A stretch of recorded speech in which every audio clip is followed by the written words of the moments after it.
You, John Fitzgerald Kennedy, do solemnly swear. I, John Fitzgerald Kennedy, do solemnly swear. That you will faithfully execute the office of President of the United States. That I will faithfully execute the office of President of the United States. And will, to the best of your ability.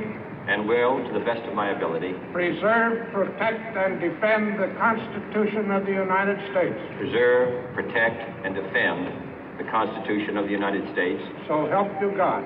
So help me God.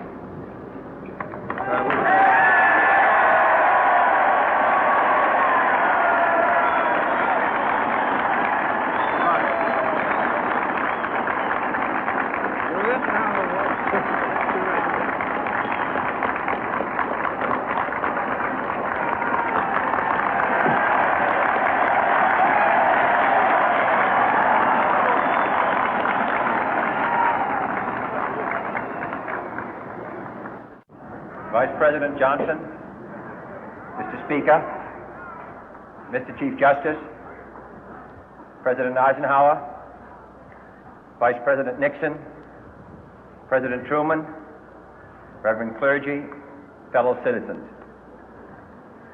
We observe today not a victory of party, but a celebration of freedom, symbolizing an end as well as a beginning, signifying renewal as well as change.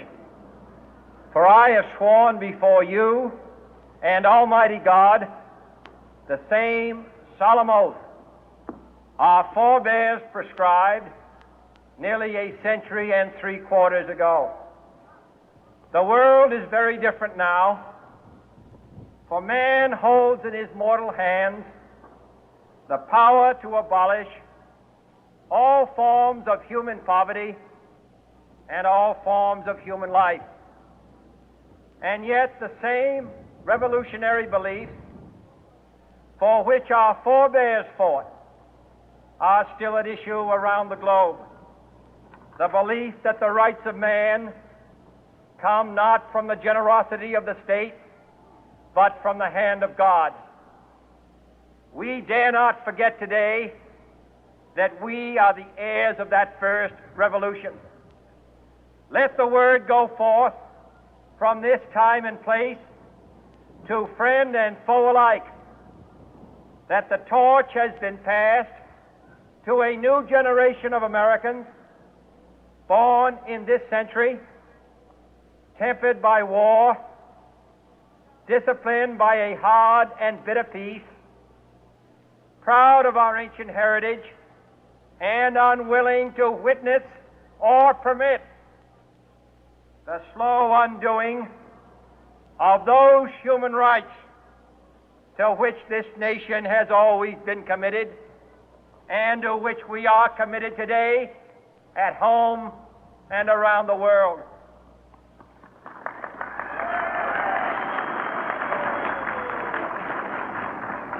Let every nation know, whether it wishes us well or ill, that we shall pay any price, bear any burden, meet any hardship, support any friend, oppose any foe to assure the survival and the success of liberty.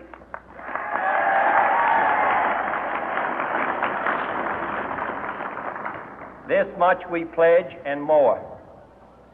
To those old allies whose cultural and spiritual origins we share, we pledge the loyalty of faithful friends. United, there is little we cannot do in a host of cooperative ventures. Divided, there is little we can do, for we dare not meet a powerful challenge at odds and split asunder. To those new states whom we welcome to the ranks of the free, we pledge our word that one form of colonial control shall not have passed away, merely to be replaced by a far more iron tyranny.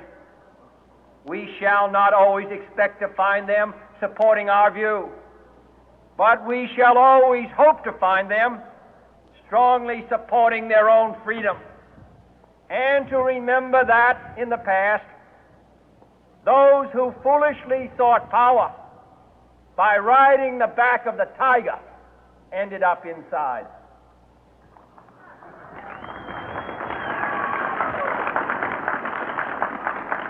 To those people in the huts and villages of half the globe struggling to break the bonds of mass misery, we pledge our best efforts to help them help themselves for whatever period is required, not because the communists may be doing it, not because we seek their votes, but because it is right. If a free society cannot help the many who are poor, it cannot save the few who are rich.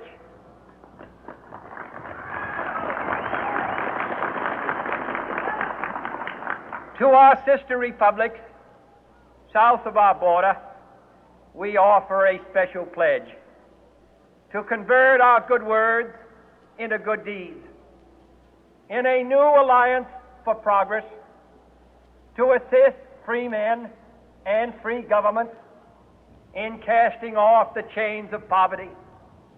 But this peaceful revolution of hope cannot become the prey of hostile powers. Let all our neighbors know that we shall join with them to oppose aggression or subversion anywhere in the Americas. And let every other power know that this hemisphere intends to remain the master of its own house.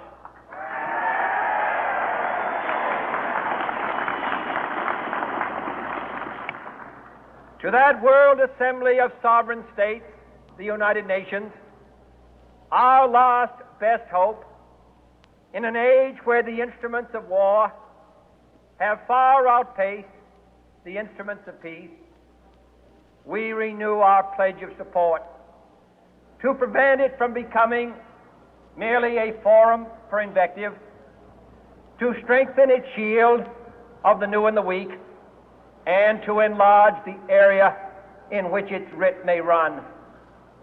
Finally, to those nations who would make themselves our adversary, we offer not a pledge, but a request that both sides begin anew the quest for peace.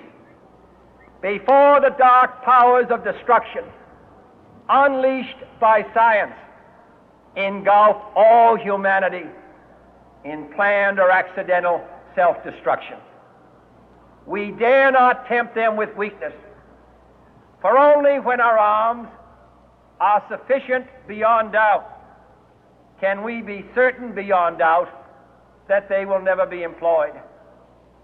But neither can two great and powerful groups of nations take comfort from our present course, both sides overburdened by the cost of modern weapons, both rightly alarmed by the steady spread of the deadly atom, yet both racing to alter that uncertain balance of terror that stays the hand of mankind's final war.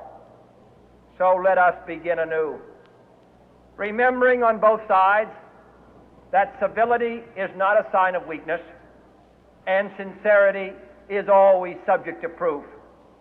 Let us never negotiate out of fear, but let us never fear to negotiate.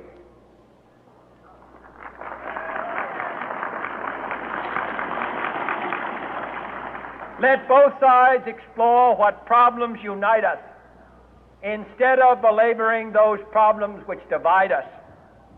Let both sides, for the first time, formulate serious and precise proposals for the inspection and control of arms, and bring the absolute power to destroy other nations under the absolute control of all nations.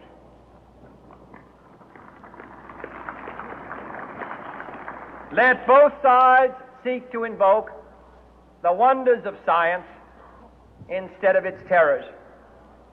Together, let us explore the stars, conquer the deserts, eradicate disease, tap the ocean depth, and encourage the arts and commerce.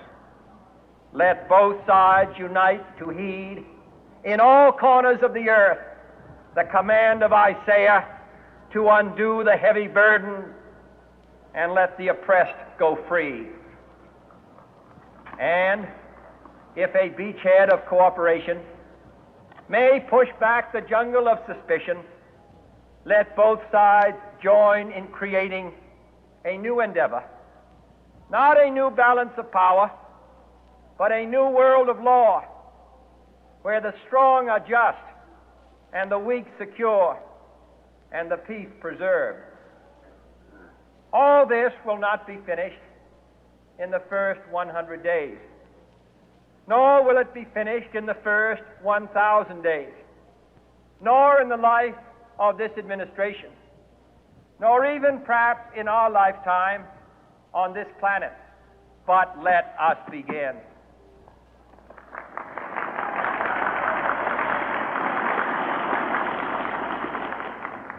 In your hands, my fellow citizens, more than mine, will rest the final success or failure of our course.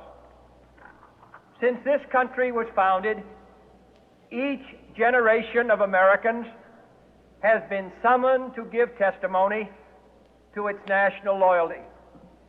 The graves of young Americans who answered the call to service surround the globe.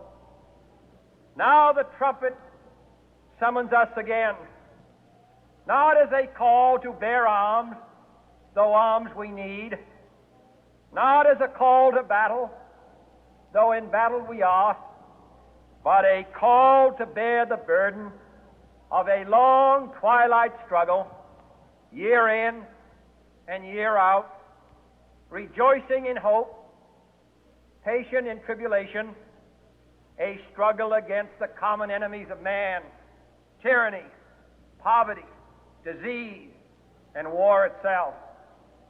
Can we forge against these enemies a grand and global alliance, north and south, east and west, that can assure a more fruitful life for all mankind? Will you join in that historic effort?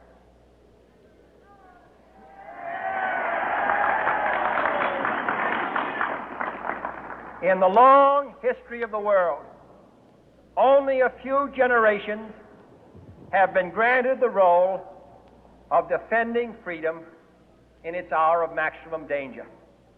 I do not shrink from this responsibility. I welcome it.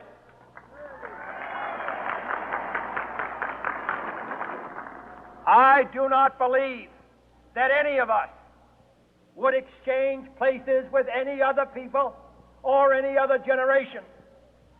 The energy, the faith, the devotion which we bring to this endeavor will light our country and all who serve it.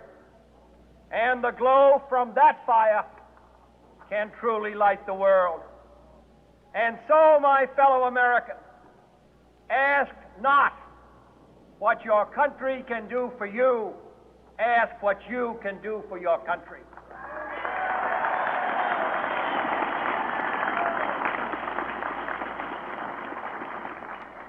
My fellow citizens of the world, ask not what America will do for you, but what together we can do for the freedom of man.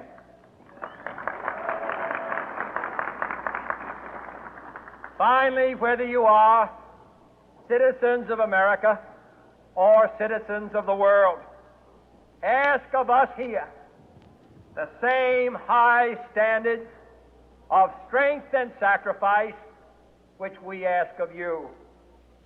With a good conscience, our only sure reward, with history the final judge of our deeds, let us go forth to lead the land we love, asking His blessing and His help, but knowing that here on earth God's work must truly be our own.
番ね、了解。通過で折り返すよ。